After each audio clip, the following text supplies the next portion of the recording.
It's a great day. My name is Che Brown, the Happy Entrepreneur, and welcome to the Happy Entrepreneur Show, the number one business development and revenue focused late night show in the country where we are on a mission. And our mission really is to inspire, our mission is to empower, and our mission really is to provide you.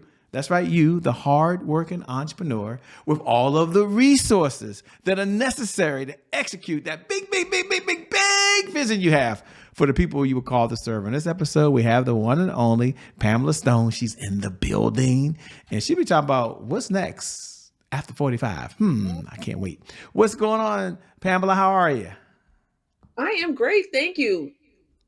Well, thank you so much for being on the show. It's an honor and a privilege to be able to have this conversation with you. And there are a number of folks out there that might be wondering, wow, how do people pivot these days? So I guess my question to you before we even get into over 45, why do people struggle when it comes time to pivot and transition to the next phase of their life or next phase of their business or next phase of a relationship? Why do people struggle so much when it comes to pivoting?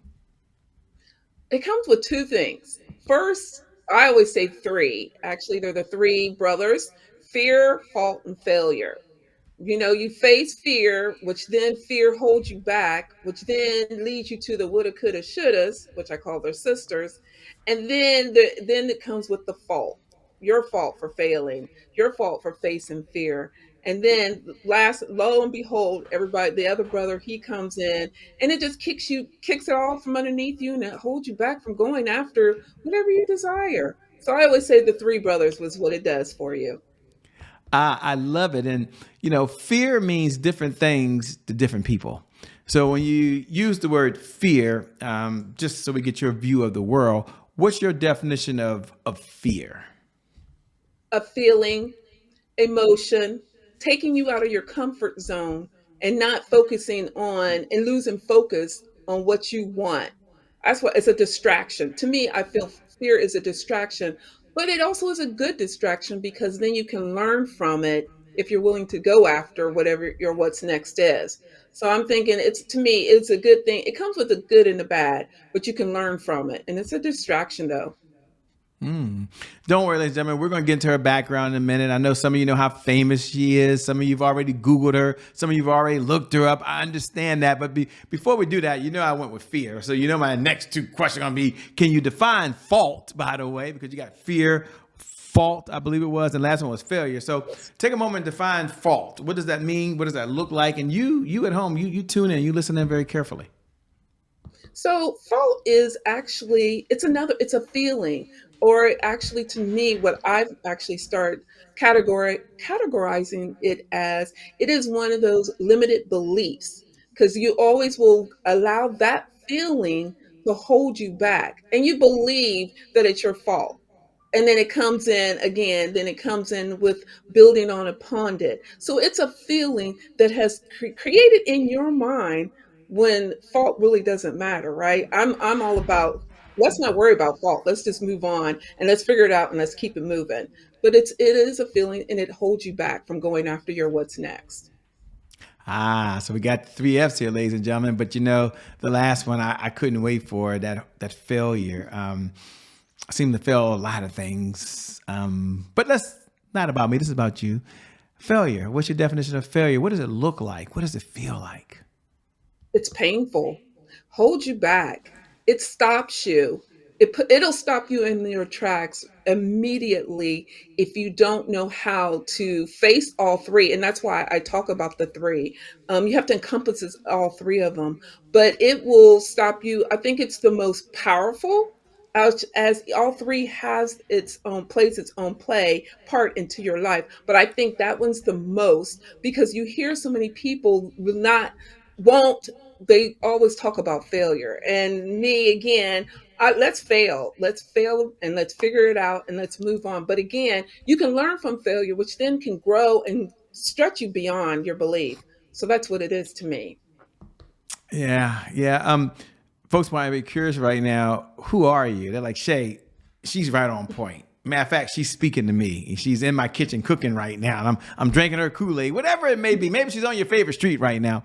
The question obviously is an obvious one, but some people don't know who you are. I know you're famous all over the world. So take a moment, if you would, and tell us who is Pamela, and then really what's the backstory that led to that defining moment for you doing what you're doing now. Yeah, so my name is Pamela Stone. I am the CEO of Vision Made Media. Actually, let me first start out. I didn't start out media at the very beginning. And I met Shay when I was starting to do my life coaching. And I did that life coach. I started that life coaching actually right around 40. And I did that because I didn't even know what my what's next was. I didn't even know what it looked like. I didn't even know what it felt like. And so I was in that belief. I don't know if any of you are like this, where you're told or you have in your system or in your mind system that you are to just work for corporate. And so when I was introduced to the entrepreneur water, I got to tap my toe into it. I was really intrigued of all that I can do. And it allowed me to take control of my life.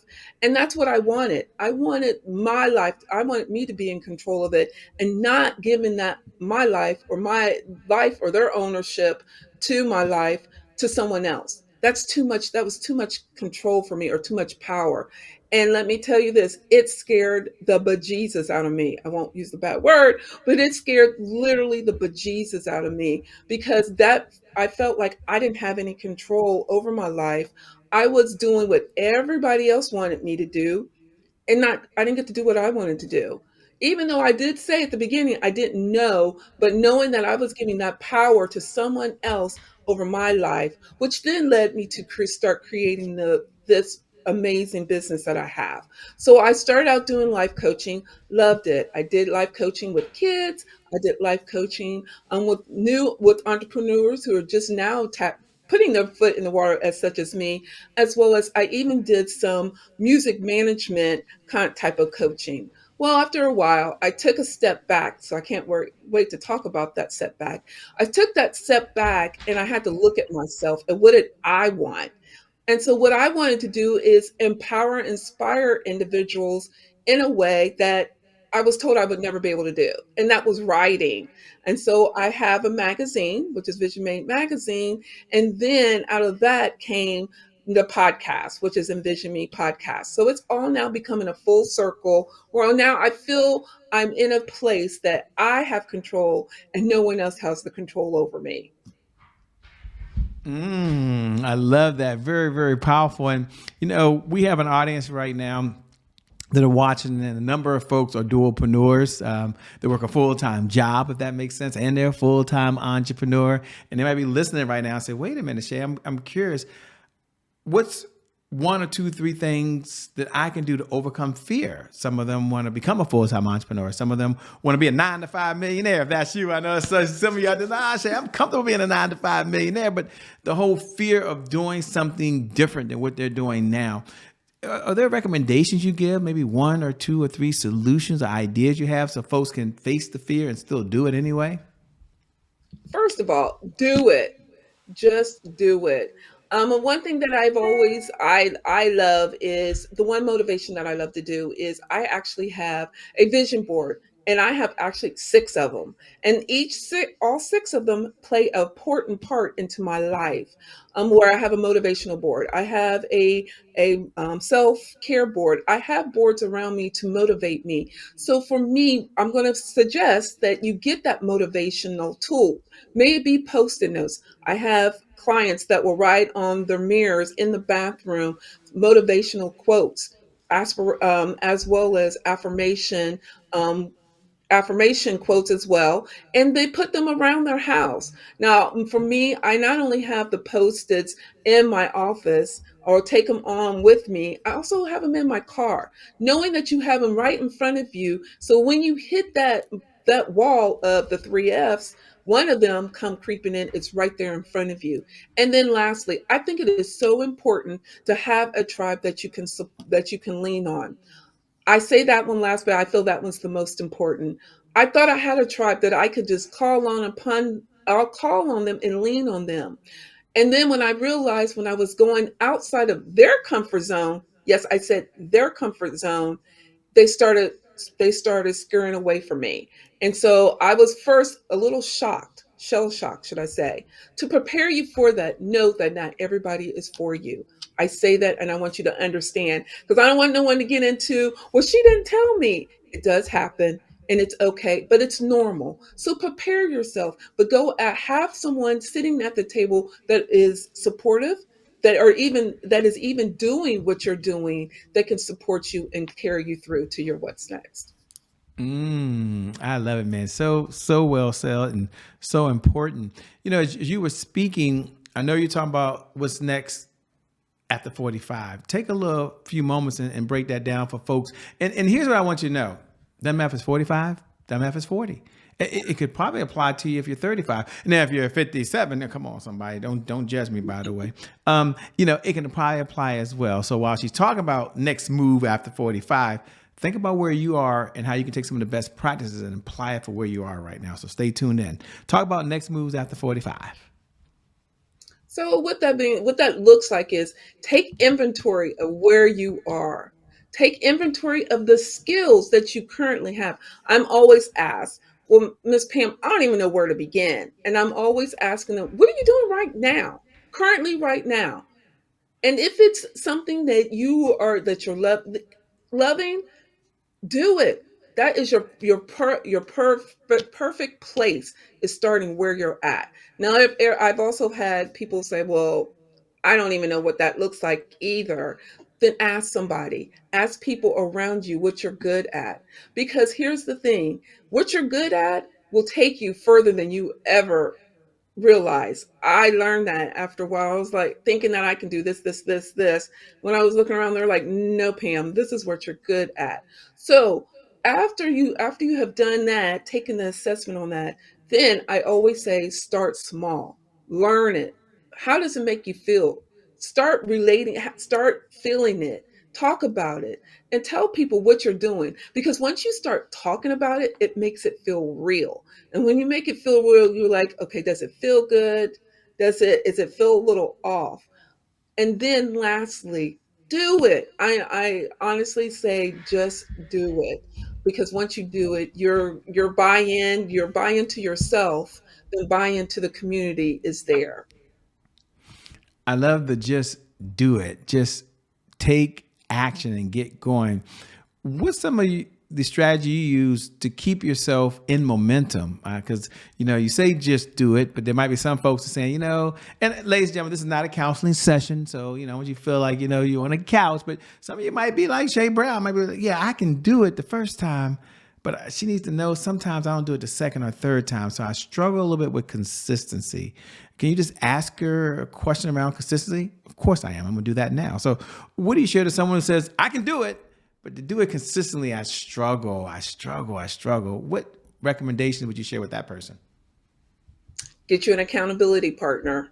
I actually have created that where we text. I love texting, as well as we'll call and we'll check in. So every Monday, I'm always like, okay, what is our goal for this week? And the reason why I do that is if we do small goals, your big goal that you're seeing may be 30 days, it's inevitable. You'll reach it. So always get you an accountability partner. Now, let me say this, not everybody be like, yeah, I can be your accountability. But by Monday of the next week, you don't hear from them. No, you need to have someone who is driven, who is focused, and who understands where you're going with it, what you're trying to do, and what you're accomplishing. Now, and also when you're doing that, ask them to hold, if you don't meet the accountability, what is the consequence? Because if we have consequences for not meeting our goal, it'll motivate you like, okay, I'm going to do it, even though I may fall short. And if you fall short, so what? But at least you're doing it. But that accountability partner, I think it's so important in all of our lives to have that.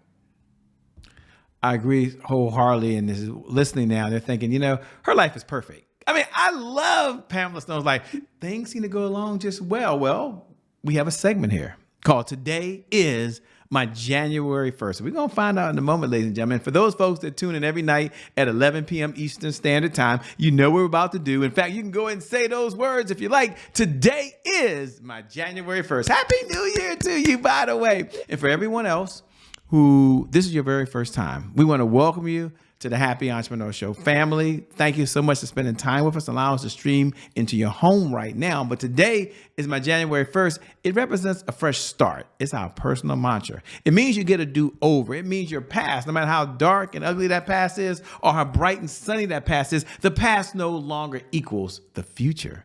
So my question for Pamela on the other side is really two parts. Number one, when you hear those words, today is my January 1st. What do you hear? What do you hear? And number two, what was a time in your life? Maybe there was a setback, there was a challenge, and how did you bounce back from it?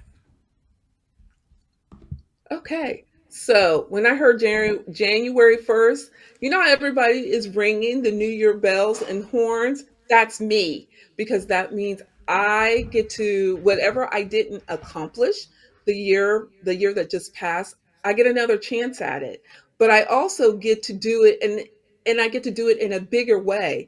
I don't know if y'all know, but sometimes I go so big, then everyone's like, Pam, okay, I need you to come back. But I'm so excited that I get to start it. I get to do what I didn't get finished, that I missed the mark. So it adds excitement. I get to, and then my to-do list, you guys, I start out with a long laundry list of things that I'm going to do. I even come up with things that's going to be moved in the parking lot. But it's just all about the excitement. And it's all about, okay, what I didn't get done last year, I get to do it this year, but bigger.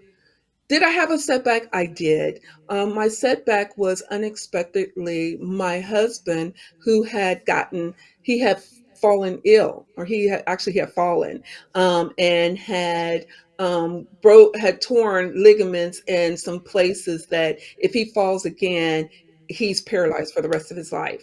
So I had to stop, and I had to regroup, and knowing that he was okay was where I was able to start and getting my momentum back. But I won't say it was a setback. It was actually a reality check, understanding that tomorrow's not a guarantee. So as my girlfriend says, make today as your last day on earth and enjoy it. So with that being said, when that happened, I did have to regroup. I did have to do a little different changes, but we're here now and we're all back together, and this is where we are.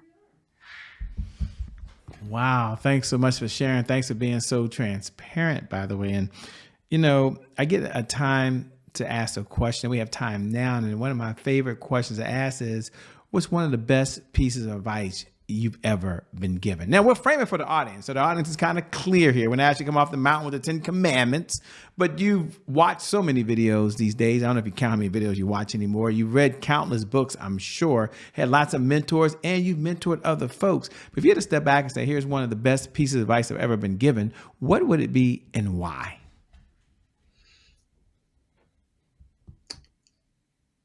My best piece of advice was,